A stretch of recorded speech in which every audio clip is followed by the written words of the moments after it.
ang mga pinakamainit na balita ngayong tanghali. Low pressure area sa kanluran ng Babuyan Islands, ganap ng bagyong Emong. Isa pang bagyo na si Dante, patuloy na binabantayan pero wala pang direktang epekto sa bansa. 12 nasawi, 9 nawawala dahil sa sama ng panahon. Ilang lugar nagdeklara na ng state of calamity. 1% ibinaba sa taripang ipapataw ng Amerika. Pero malaking bagay na umano para kay Pangulong Bongbong Marcos. 15 anyos na lalaki nagbaril umano sa sarili sa kasagsagan ng ulan at baha sa Balanga City, Bataan.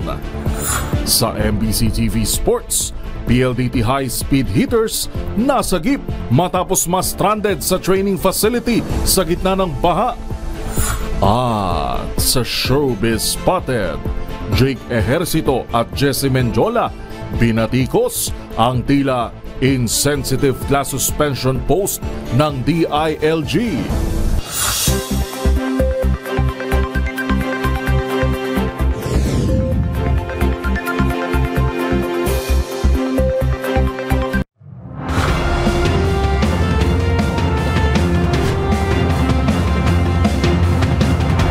Bawat balita, makabuluhan. Bawat kwento, makapangyarihan. Boses ng Pilipino para sa Pilipino. Live mula sa MBC TV Studio. MBC TV Network News.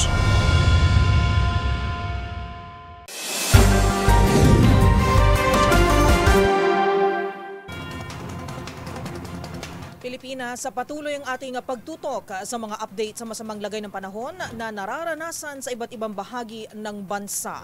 At una sa ating mga balita, umabot na sa 12 katao ang napaulat na nasawi habang 9 naman ang nawawala dahil pa rin sa sama ng panahon ayon sa Philippine National Police o PNP. Magbabalita live si Edniel Parosa. Edniel. Kung pagpapatayan ng datos sa pambansang pulisya na kabilang sa mga first responders sa kalamidad, umabot na nga sa 12 katao ang napaulat na nasawi, bunsod ng pananalasa na nagdaang bagyong Krasing at ikinagpapatuloy ng hanging habagat at mga sumunod pang bagyo. Kinumpirma ni PNP Public Information Chief, Police Brigadier General Randolph Tuanyo, na 5 sa mga nasawi ay sa Calabarzon, 3 mula sa Negros Island Region at nag-iisa naman mula sa Northern Mindanao, Bangsamoro Region at Metro Manila. Patay sa datos ng PNP Public Information Office, 9 sa mga biktima ay nalunod, habang 2 naman ang nabagsakan ng puno sa mismong bahay ng mga ito. Malayo ito sa datos ng Office of Civil Defense, 7 reported casualties kung saan 2 pa lamang nakukumpirma ang dahil sa kalamidad. From our report this morning, 7 dead, 7 injured, 8 missing, ay sigurado namang mag-adjust ito kasi papasok yung mga reports from the field, no? So we will adjust accordingly. Bahagi ang mga ito ng higit sa 1.9 million ng individual, katumbas ng higit 401,000 na pamilya na sinalanta ng Krasing at mga sumunod na habagat at sama pa ng panahon. Sa nasabing bilang, mahigit 5,000 pamilyang mga nasa evacuation centers, katumbas ng 21,000 na katao. Samantala, welcome naman sa OCD at paggamit sa EDCA sites bilang forward operating hub sa pagresponde matapos itong pagganahin ng Armed Forces of the Philippines sa koordinasyon sa US Indo-Pacific Command sa kumpas na rin ni AFP Chief of Staff General Romeo Bronner Jr. at Defense Secretary Gilbert Chidoro. Para sa MBC TV Network News, ito si Edniel Parosa ng Leisure H. Una sa Pilipinas, una sa Pilipino. Maraming salamat, Edniel Parosa.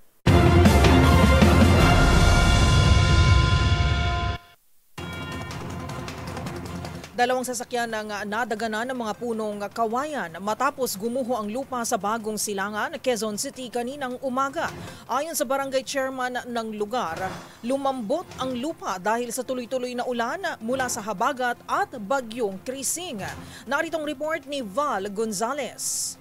Pasado alas 6 kaninang umaga nang gumuho ang bahaging ito ng lupa sa Don Vicente Street, Sitio Veterans, Barangay Bagong Silangan, Quezon City. Isang taxi at isang van na nakaparada sa lugar ang nadaganan. Nabuwal at bumagsak sa lupa pababa sa bahagi ng daan ng mga puno ng kawayan at ilan pang mga debris na tumabon sa dalawang sasakyan.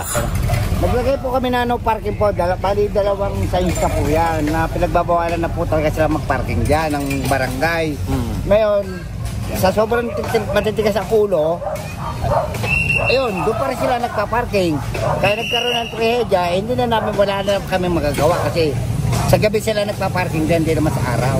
Ayon sa kapitan ng Barangay Bagong Silangan na si Chairman Wilfredo Cara, lumambot ang lupa dulot ng ilang araw ng walang tigil na pag-ulan dahil sa habagat at bagyong si Krising. Aniya, matagal nang naipagbigay alam sa City Engineering at Disaster Risk Reduction and Management Office ang panganib na manatili sa lugar ang mga bahay pero ayaw magsipag-ali sa mga residente. Sabi ni Kapitan Clara, itinuturing na danger zone ang lugar dahil hindi lamang ngayon nangyari ang pagguho ng lupa sa nabanggit na lugar. Wala namang nasaktan sa insidente. 2 taon nang nakalilipas nang gumuho na rin sa bahaging ito dahil sa isang malakas na bagyo. Sa ngayon, aniya, nailikas na sa lugar ang 3 pamilya na nakatira sa 3 apektadong mga bahay. Sabi ni Cara, tumutuloy ngayon sa mga kamag-anak ang 3 pamilya na ayaw tumira sa transition house ng barangay na nasa Sitio Veterans. Pinag-aaralan ngayon ng barangay at City DRRMO maging ng Housing and Regulatory Division ng City Government kung paano matutulungan ang mga apektadong pamilya. Para sa MBC TV Network News, ako si Val Gonzales, DZRH, una sa Pilipinas, una sa Pilipino.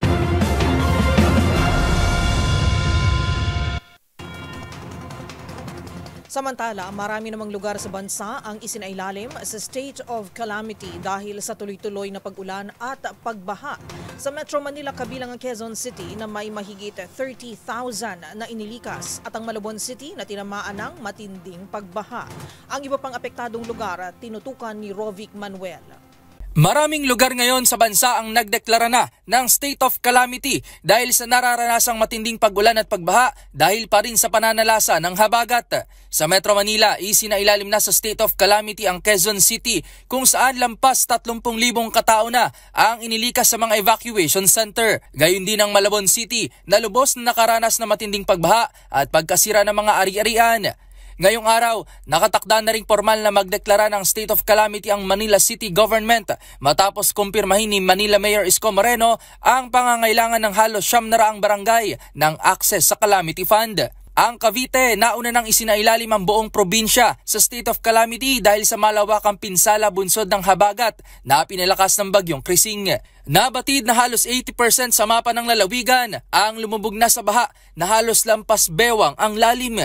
Noong July 18 naman, unan na ring nagdeklara ng state of calamity ang Cebu City dahil sa malawakang pagbaha sa mga mabababang barangay at pagguho ng lupa sa buong lungsod. Kasalukuyan ring isinailalim na sa state of calamity ang mga bayan ng Kalumpit at Balagtas sa Bulacan. Gayon din ang bayan ng Umingan at Malasiki sa Pangasinan, Dagupan City, Cainta Rizal, Sebaste, Palawan, Rojas City at Antique. Ang naturang deklarasyon ay layong makapagbigay ng Quick Response Fund at Relief Operations sa mga probinsya at lalawigan na isinailalim dito. Layon rin itong matiyak ang mabilis, agaran at angkop na pagresponde, recovery at rehabilitation na ipatutupad ang mga lokal na pamahalaan. Para sa MBC TV Network News, ito si Rovic Manuel ng DZRH TV, una sa Pilipinas, una sa Pilipino.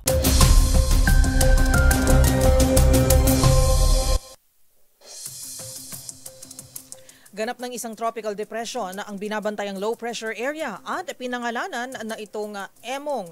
Sa 8 a.m. forecast ng Pag-asa, may lakas ito na 45 kilometers per hour na may bugsong 55 kilometers per hour na kumikilos pa kanluran at timog kanluran sa bilis na 35 kilometers per hour.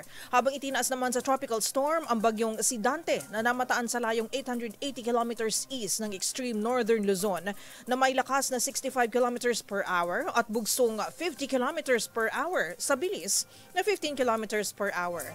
Habang may isang minomonitor ang Pag-asa na LPA o low pressure area sa labas ng Area of Responsibility na may mataas na tsansa na maging tropical depression sa loob ng 24 oras. Kasabay ng pag-iral ng habagat ay hindi pa rin masisilayan ang haring araw sa malaking bahagi ng Luzon at ilang bahagi ng western section ng Visayas dahil sa pag-iral ng dalawang weather system. Sa 11 a.m. rainfall advisory advisory ng Pag-asa. Maaaring makaranas ng pagbaha ang Zambales, Bataan at Occidental Mindoro dulot ng habagat habang nakataas ang orange rainfall warning o banta ng mga pagbaha sa Pangasinan, La Union, Benguet, Tarlac, Pampanga, Bulacan, Metro Manila at Calabarzon maliban sa Quezon. Habang uulanin din dulot ng pinagsamang habagat at bagyong Emong ang 22 probinsya, kabilang na ang mga lugar sa Southern Luzon at ilang bahagi pa ng Western Visayas.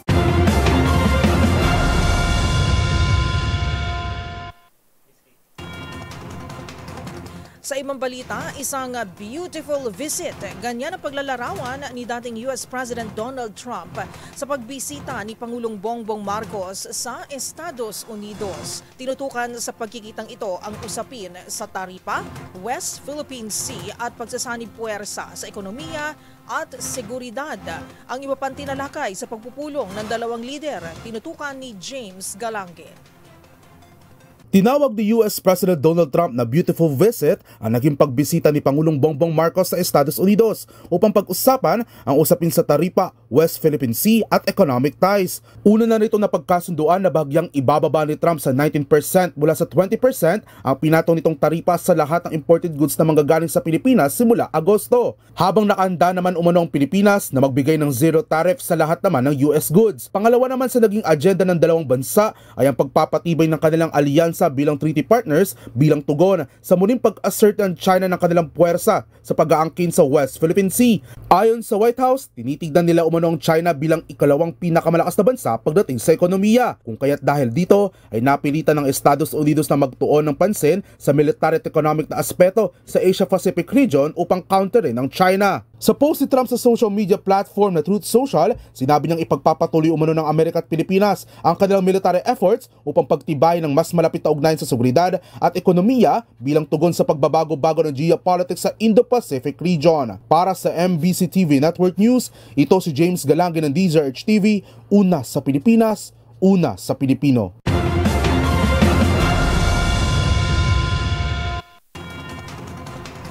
Kaugnay ng balitang yan, itinuring naman ni Pangulong Ferdinand Marcos Jr. na makabuluhan ang 1% na pagbaba ng taripa ng Estados Unidos sa mga produktong Pilipino. Mula 20%, ginawang 19% ito ni US President Donald Trump na anuman ang laki ay malaking tulong umano sa ekonomiya ayon kay Pangulong Bongbong Marcos. Narito ang report ni Ms. Lethna Reciso. Itinuturing ni Pangulong Ferdinand Marcos Jr. na significant achievement ang maibaba ng 1% ang tariff rate ng Estados Unidos para sa Pilipinas.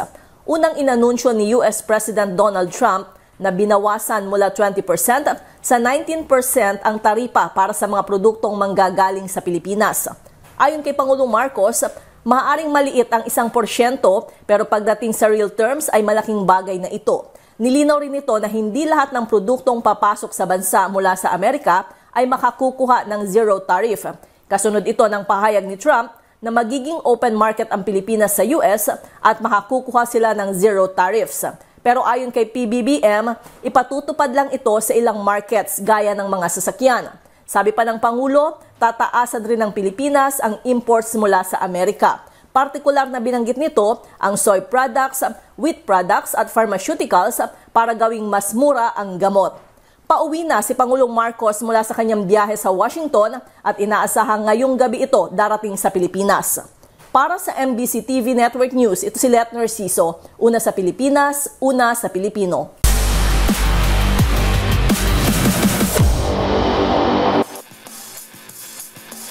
Hindi rin nakaligtas sa matinding pagbaha ang mga manlalaro mula PLDT high-speed hitters na stranded ang PVL team sa kanilang training facility sa Quezon City na agad namang na-rescue ng Philippine Coast Guard at Philippine Army.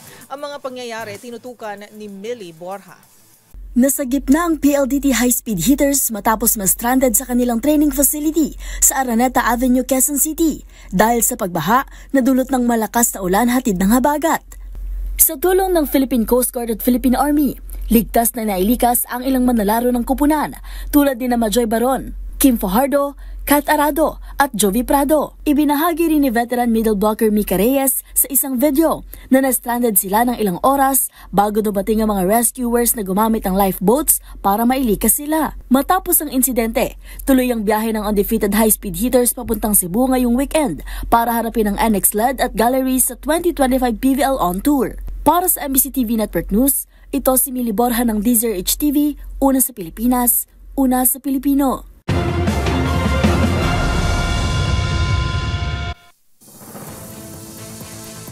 Narito mga balitang dapat ninyong abangan. Ilang barangay sa Pasay City lubog pa rin sa baha. Higit 1,200 na katao inilikas. Sa MBC TV Global, 35 patay sa bumagsak na fighter jet na minamaneho ng isang training pilot sa Bangladesh. At MBC Media Group nakiisa sa Media Day 2025 ng Unilab. Lahat ng yan sa pagbabalik ng MBC TV Network News.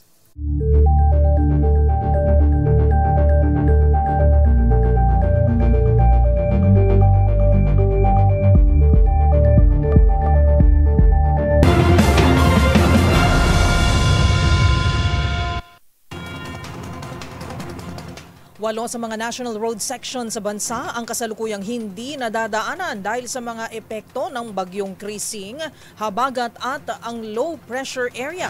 Batay sa ulat ng Department of Public Works and Highways, ang mga kalsadang ito ay isinara dahil sa pagbaha, pagguho ng lupa at mga natumbang puno. Ang mga apektadong daan sa report ni Boy Gonzales. Dahil sa pinagsamang epekto ng bagyong Krising, habagat at low pressure area, 8 national road section ang sarado sa daloy ng trapiko sa iba't ibang rehiyon sa bansa. Ayon sa ulat ng DPWH, kabilang sa mga hindi madaanan dahil sa pagbaha, gumuhong lupa at tumumbang puno ang mga sumusunod: Cannon Road sa Tuba, Benguet, Parañaque Sukat Road tapat ng SM Sukat, ilang bahagi ng Urdaneta Junction, Dagupan, Lingayen, Barangay Bilad, Kamiling, Tarlac Road, Roman Expressway sa Bataan, Talisay Laurel Agoncillo Road sa Batangas, Liloy Siocon Road sa Zamboanga del Norte. Bukod pa rito, may 17 national road section na may limitadong access. Ito ay dahil sa precautionary closure, nasirang slope protection at mga kalsadang nasira ng baha. Kabilang dito ang bahagi ng Top Avenue sa Maynila, ilang kalsada sa Bataan, Pampanga, Bulacan, Batangas at Zamboanga del Norte, Bacoor, Dasmariñas National Road at Aguinaldo Highway sa Cavite. Samantala, lahat naman ng iba pang national road at tulay sa mga apektado rehiyon ay passable na sa lahat ng uri ng sasakyan. Para sa MBC TV Network News, ito si Boy Gonzales, una sa Pilipinas, una sa Pilipino.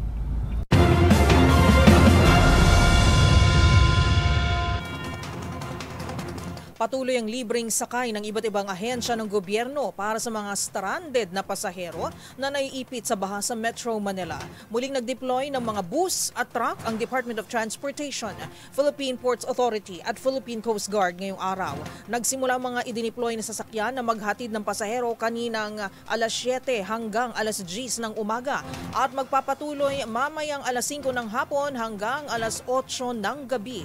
Ito ay sa mga rutang Quiapo hanggang Fairview sa Quezon City, Quiapo, Angono, Legarda, Angono, Loton hanggang Alabang at Rojas Boulevard patungong Sukat.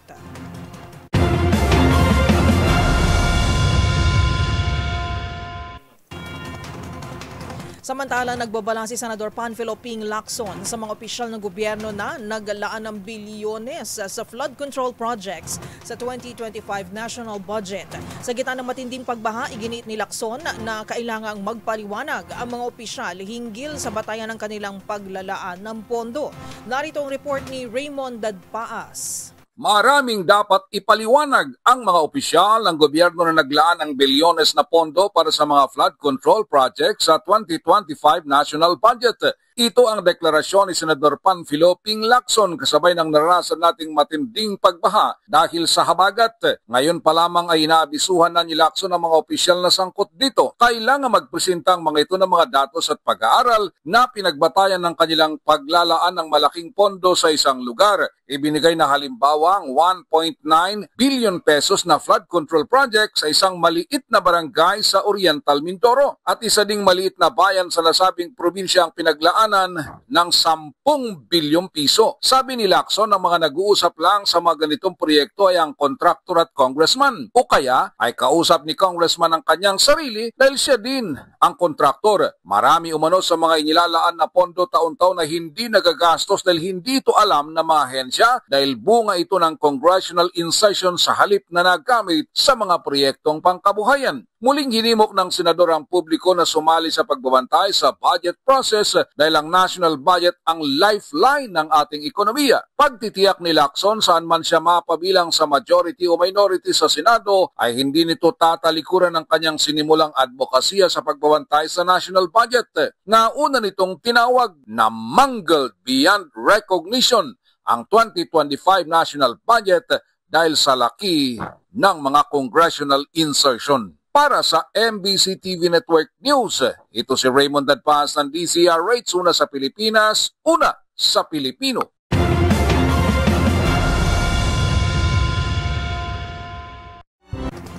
Lubog pa rin sa bahang ilang mga barangay sa Pasay City at umabot na sa 1,300 katao ang inilikas dahil sa nagpapatuloy na buhos ng ulan. Narito ang live report ni Giselle Ricafort. Giselle, kamusta kayo dyan? 300 na katao o 512 pamilya na yung inilikas sa iba't ibang barangay dito sa Pasay City dahil sa mataas na pagbahang dala ng ragasan ng hapagata. Bagamat nagbabalikan na sa kanilang tahanan yung ilang mga bakit dito, nananatiling baha yung ilang barangay kabilang na yung magkakadaping barangay 179, 180, barangay 182, 183 at 184. Mula Gatoy Deep hanggang Bewang pa yung baha sa ilang bahagi ng mga nabanggit na barangay at kasama na yung ilang lansangan kasama itong Andres Avenue sa Pasay City. Kaya yung mga residente na kailangan magtrabaho, walang magawa kundi lumusong. Ayon sa mga nakausap nating residente, hindi na bago sa kanila yung mataas na bahang umaabot pa sa dibdib kahapon. Kalapit lang kasi nila yung isang creek dito sa area na umaapaw kadalasan kapag walang tigil ang pag-ulan. Kabilang sa mga apektado ng baha si Kuya Danilo Tagorda na nakauuwi lamang mula sa Bicol at dinatnan ng lubog sa baha yung kanyang bahay at lahat ng kanyang kagamitan. Pakinggan natin yung naging bahagi ng ating panayam. Hindi na po. Gawa ng siyempre, mababa yung lupa, ayan, barado ang mga kanal. Kaya nagkadulot po ng baha, lalo pag malakas ang ulan po talaga sa dyan po talaga nabato rin po sa amin. Karamihan sa mga evacuee dito sa lungsod ang nanunuluyan muna ngayon sa Apelo Elementary School na nasa 546 na katao at sa gymnasium ng Barangay 186 na mayroon naman na 362 na mga individual. Ito si Giselle Ricafort para sa DZRH, una sa Pilipinas, una sa Pilipino. Maraming salamat, Giselle Ricafort.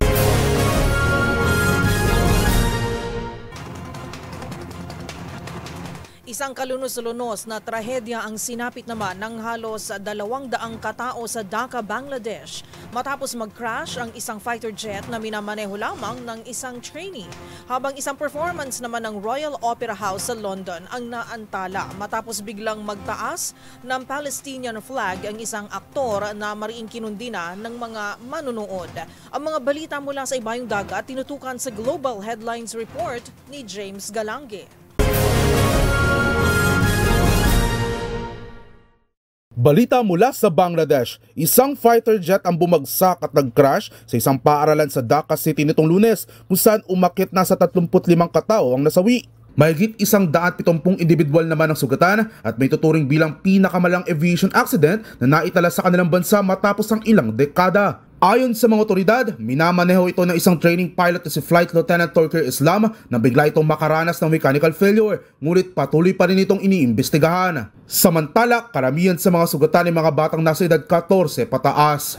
Sa iba pang balita, isang Royal Opera House naman sa London ang naantala nang biglang magtaas ang Palestinian flag sa dulo ng kanilang performance. Ayon silang manonood, hindi raw anya ito katanggap-tanggap para sa isang culture act na ipasok ang usaping politikal. Ayon naman sa tagapagsalita ng Royal Ballet and Opera, ang naturang pag-angat ng Palestinian flag ay hindi kasama sa script at bigla na lamang itong ginawa ng kanilang mga artista. Ang mga natukoy na artista ay sina Kneecap, Bob Villan, Wolf Alice at Amil na kilala sa pagiging vocal sa kanilang pagsuporta sa mga tao sa Gaza simula pa na mangyari ang giyera. At yan ang mga nakalap nating balita mula sa iba't ibang panig ng mundo. Para sa MBC TV Network News, ito si James Galangin ng DZRH TV, una sa Pilipinas, una sa Pilipino.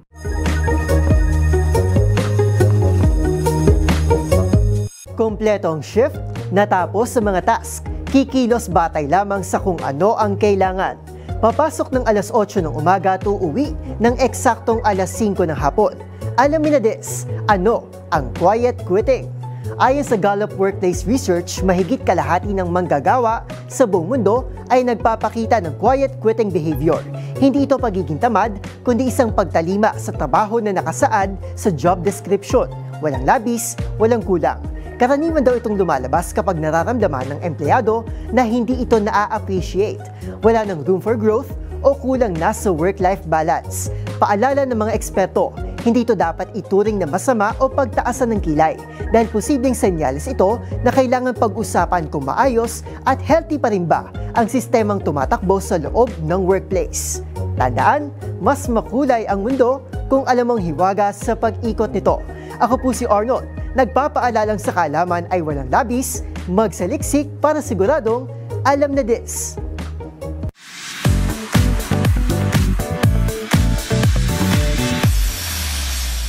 Nakiisa ang MBC Media Group sa idinaos na Media Day 2025 ng Unilab.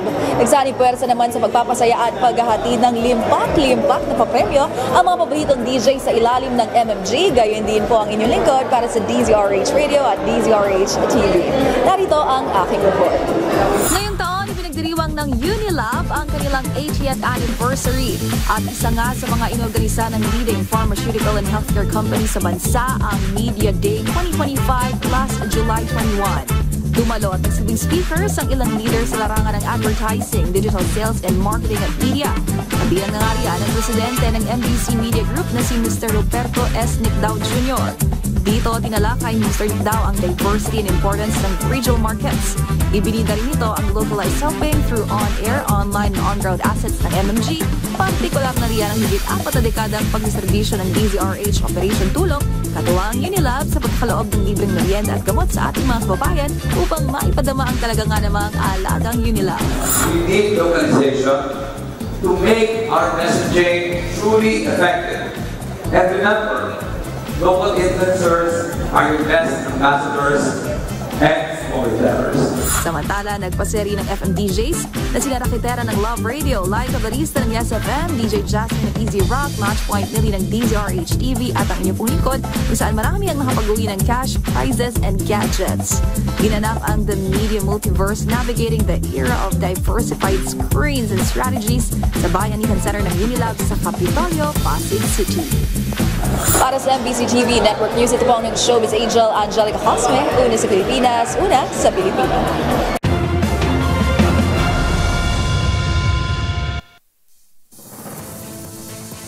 Abangan sa aming pagbabalik, pagtatayo ng nationwide catchment systems, ipinapanukala sa Kamara.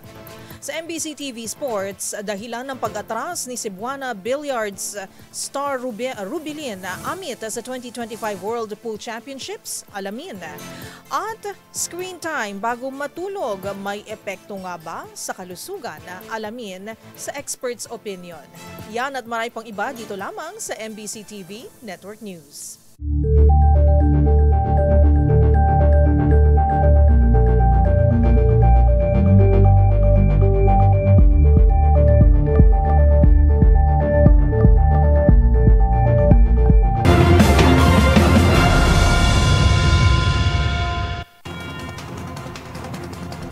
Sa pagpapatuloy ng ating balitaan, ipinapanukala sa Kamara ang pagtatayo ng nationwide catchment systems upang maiwasan ang malalang pagbaha sa bansa. Ayon sa isang kongresista, nananatiling walang konkretong solusyon sa problema sa baha, kaya naman inihahain ito ang naturang panukala.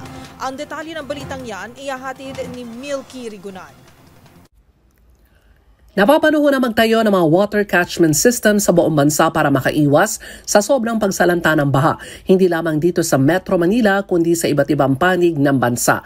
Ayon kay Bagong Henerasyon Party List Representative Robert Nasal, kapag walang sustainable water retention infrastructure, palagi na lamang lubog sa baha ang maraming mga lugar tuwing may mga bagyo at habagat. Sa House Bill 830 ni Nasal, ipinapanukala ang construction ng farm-level water catchment systems, lalo na sa mga probinsya na madalas binabaha. Sabi ni Nasal, 5 taon nang lumipas ng manalasa ang bagyong Ulysses pero hindi pa rin tayo natuto at walang ginagawang konkretong solusyon sa problema ng baha.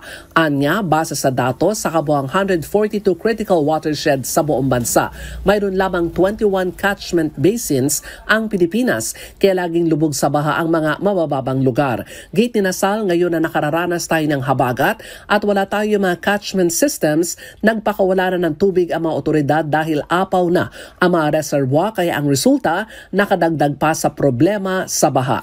Para sa MBC TV Network News, ako si Milky Rigunan, una sa Pilipinas, una sa Pilipino.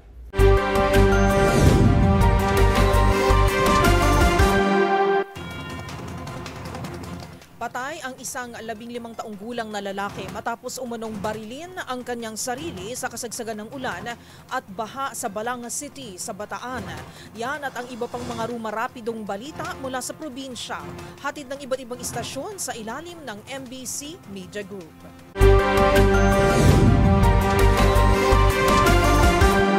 Inamin ng Leonardo Panaligan Command o LPC ng New People's Army o NPA na sila ang pumatay sa 59 anyos na barangay watchman o tanod sa Sitio Libas, Barangay Imelda, lungsod ng Giolga, Negros Oriental. Ayon sa press statement ng LPC NPA, ginawa ang pagpatay kay Jeremias Biangos ng kanilang kasamaan dahil umanong involvement sa mga kasong rape at isang intelligence asset ng tropa ng militar. Sa investigasyon ng mga kapulisan sa lugar na pinasok si Biangos sa kanyang bahay at pinagbabaril ng mga sospek, kinukonsidera na ang ginawa ng NPA parte o part ng implementation ng revolutionary justice sa pagbigay ng protekta sa mga komunidad. Para sa MBC TV Network News, ito si RH46 Rex Kantong para sa DZRH, una sa Pilipinas, una sa Pilipino. Umano sa 137 ng mga miyembro ng New People's Army sa lalawigan ng Northern Samar ang napatay o na-neutralize ang militar sa loob ng 2 taon sa panahon ito ng pamumuno ng dating Brigade Commander si Major General Efren Morados na ngayon ay Vice Commander ng Philippine Army. Sa nasabing panahon, 4 na NPA guerrilla fronts ang nabuwag. 234 na mga armas ang nasabat at 108 na explosive devices sa operasyon ng militar sa iba't ibang lugar sa lalawigan. Samantala, batay sa datos, pumalo naman sa 72 na mga hideouts ng NPA ang na-recover sa loob ng 2 taon. Isa sa mga batalyon na may tuturing may malaking accomplishment laban sa insurgency ang 19th Infantry Battalion sa lalawigan matapos na malipol ang Front Committee 1. Ayon kay Major General Morados, may tuturing na matinik ang Front Committee 1 kung saan ilang sundalo ang kanilang napatay. Ngunit nang may talaga ang bagong battalion commander, nalipol ito at nakapagtala na lamang ng isang sundalo na namatay. Gayunpaman, sa kabila ng kanyang bagong mas mataas na posisyon, nangako pa rin si Major General Morados na susuporta sa iniwang 803rd Infantry Brigade dito sa lalawigan ng Northern Samar. Mula sa MBC Network News, RH34 Jane Galit Pantaya ng DZRH, una sa Pilipinas, una sa Pilipino. 72 anyos na lolo nalunod sa ilog sa Binmali, Pangasinan. Wala nang buhay nang matagpuan ang katawan ng biktima na isang 72 anyos na lolo na residente ng barangay Stansalingayen sa ilog sa barangay Balagan, Binmali, Pangasinan. Batay sa ulat ni Binmali OIC Chief of Police Lieutenant Colonel Resty Lopez, natagpo ng alas 9:20 ng umaga ang wala nang buhay na katawan ng biktima sa gilid ng ilog ng barangay Balagan. Nabatid kay Mrs. Norma Torrio, 64 anyos, kapatid ng biktima, na umalis ng hapon ng Lunes ang kanyang kuya sa kanilang bahay para bisitahin ang lambat niyang inilagay sa ilog. Subalit hindi na ito nakabalik kaya humingi na siya ng tulong sa kanyang mga kaanak para hanapin na pinalalagay na maaaring natangay ito ng malakas na agos ng ilog sanhi ng kanyang pagkalunod. Nabatid na ang biktima ay pangsamantalang nakituloy lamang sa bahay ng kanyang kapatid dahil sa kanilang tahanan Silingayen ay naabutan na ng tubig baha. Para sa MBC TV Network News, ito si Freddy Pajardo, Aris 38, una sa Pilipinas, una sa Pilipino. Natagpo ang palutang-lutang sa baybayin ng North Baluarte Molo sa lungsod ng Iloilo ang 26 anyos na lalaki na inireport na missing matapos maligo noong Lunes habang umuulan sa kalapit na barangay. Ayon sa Molo Police, nakita ng isang residenteng bangkay na lalaki na kinilalang si alias Buddy. Sa pag-imbestiga ng kapulisan, Lunes ng hapon na maligo si Buddy kasama ang kanyang mga kaibigan habang naglalaro bilang sumisid ang biktima at hindi na nakaahon kaya pinaniniwala ang nalunod. Nagsagawa pa ng search and rescue operations sa mga volunteer groups pero bigo sila na makita ang biktima. Kinumpirma naman ng kanyang mga kaanak ang natagpuang bangkay. Para sa MBC Network News, ito si Jocelyn Maque, una sa Pilipinas, una sa Pilipino.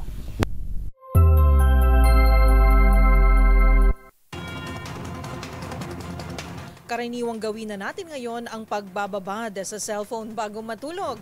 Yung tipong quick scroll lang sana pero umaabot na hanggang alas 3 ng madaling araw. Mukhang maraming nakaka-relate dito Para sa iba, relaxing daw ito. Pero ayon sa mga eksperto, ang sobrang paggamit ng gadgets gabi-gabi ay may malubhang epekto sa ating kalusugan, lalo na sa ating pagtulog. Kung paano ito naapektuhan ng ating katawan, alamin sa Experts Opinion Report ni Rovic Manuel. Sa panahon ngayon, hindi na lang kape ang pangunahing dahilan ng ating pagkapuyat.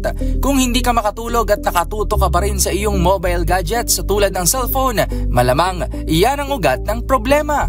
Ayon kasi sa mga eksperto, ang blue light mula sa screen ng ating mga cellphone, tablet at laptop ay nakasisira ng melatonin ng ating katawan, isang hormone na siyang responsable sa pagre-regulate ng ating sleep-wake cycle. At mas malala pa raw ang epekto nito kaysa sa pag-inom ng 2 tasa ng kape tuwing gabi. Batay sa pag-aaral ng Harvard, ang labis na paggamit ng gadget tuwing gabi ay nakakaantala ng ating body clock ng hanggang 3 oras.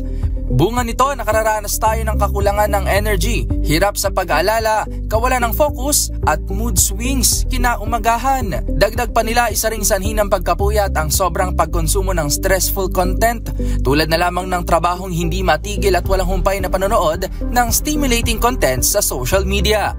Dahil imbes na ma-relax ang ating isipan, mas lalo pa itong nagiging active, dahilan kung bakit mas nahihirapan tayong antukin at makatulog.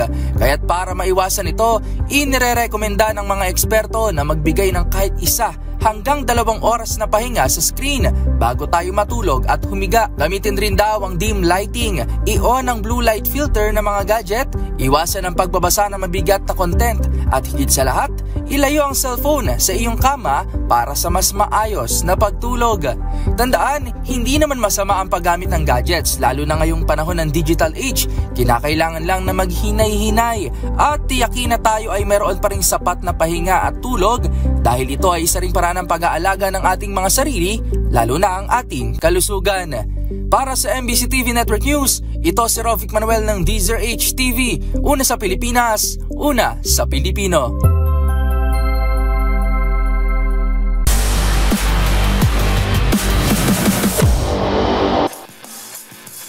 Sa mundo ng billiards, nag-back out naman ang Cebuana billiard star na si Rubilen Amit sa 2025 World Pool Championships na gaganapin sa Saudi Arabia.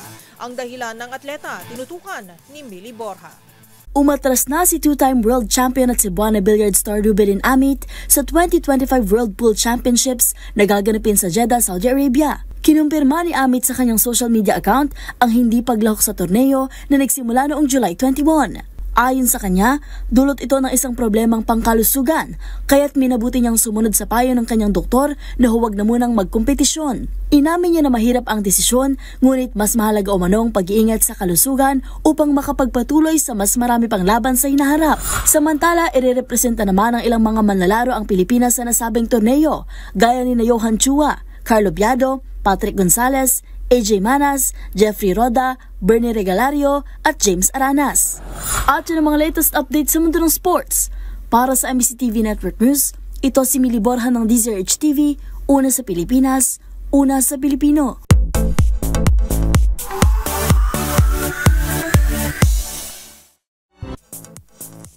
Sa gitna ng sunod-sunod na anunsyo kaugnay ng kanselasyon ng mga klase sa bansa dulot ng matinding pag-ulan, hindi kinatuwa ng ilang netizens at celebrities ang post sa social media ng Department of the Interior and Local Government o DILG. Sina Jake Ejercito at Jessie Mendiola diretsahang nag-iwan ng komento sa insensitive post ng kagawaran. Narito ang report. Tinawag na insensitive ng mga netizen ang post sa official page ng Department of the Interior and Local Government o DILG. Tungkol ito sa kanselasyon ng pasok sa mga paaralan na tanggapan ng gobyerno sa bansa. Mababasa kasi rito na tila idinaan ang kagawaran sa pabirong paraan ng anunsyo kung saan nakasaad na mga abangers, sarap ng Bog Chico, sa kabusugan ay nakaidlip ng sandali. O heto na ang inaabangan ninyo. At sa caption ay nakalagay ang mga lugar na walang pasok. Binatikos naman ito ng ilan gayong hindi anya ito ang tamang panahon para idaan sa biro ang pag-anunsyo. Kabilang na nga riyan ang aktor at anak ni former President Joseph Estrada na si Jake Ejercito. Pahayag ni Jake, there's a time and place for trying to be funny. This isn't one of them. Habang nag-iwan naman ang patanong na komentong, is this supposed to be funny? Ang aktres na si Jessie Mendiola. Sa isang panayam kay DILG Secretary John Vic Remulla, humingi ito ng tawad sa nangyari. Paliwanag niya, palabiro lang talaga siyang tao at nilinaw na hindi minamaliit ang pinagdaraanan ng mga kababayan. Nais lang daw nitong mapagaan ang sitwasyon at walang masamang intensyon. Para sa MBC TV Network News, ito po ang Showbiz Angel, una sa Pilipinas, una sa Pilipino.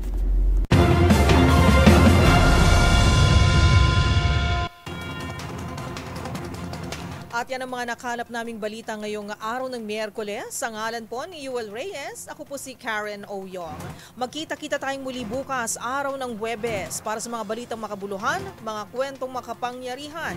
Hatid ang boses ng Pilipino para sa Pilipino. Ito ang MBC TV Network News. Una sa Pilipinas, una sa Pilipino.